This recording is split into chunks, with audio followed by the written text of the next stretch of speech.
Hi, my name is Gregory Kane, and this is my wife Sharon. We work in Mozambique, in the southeast of Africa, just to the east of Zimbabwe. Sharon and I have been working there just on our second term of service with Elim Missions over in Mozambique, and we work there with our 4 children. That's Josiah and Daniel and Nathaniel and Samuel. Like, our boys' ages are 14, 11, 8 and 5. So as you can imagine, we have our hands full. Sharon.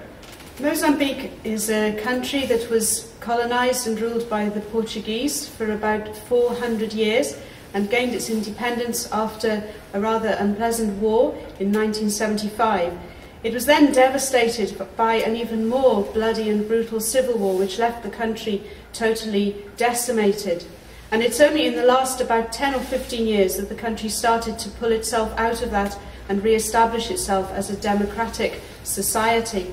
This has major implications for our work because the people among whom we work are desperately poor and very, very uneducated.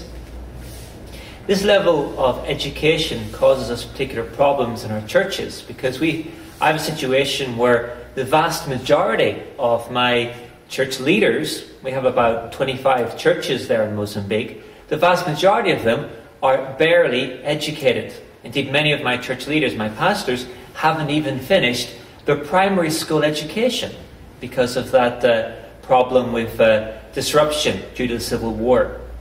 And so we have to put a lot of work in terms of training, seeking to show our leaders what the Bible says and what Christian faith is about, what the practices are, what is expected in Christian behaviour. And so we've through a lot of seminars and various programs seeking to raise up our people, that they in turn can better educate the people in their churches. I also do a lot of teaching among the women. I go around the churches and study the Bible with them, and also do very basic health education. Not anything fancy, but just teaching them, for example, how to feed their children properly, how to prevent diarrhea, how to prevent malaria, how to keep themselves safe and healthy in pregnancy and recognise when something might be going wrong. These lessons, though they're very simple, can have a major impact on the health of the families. And this teaching has been a big challenge for me, not because I don't know the material, but I've had to rediscover how to communicate it to people who are illiterate.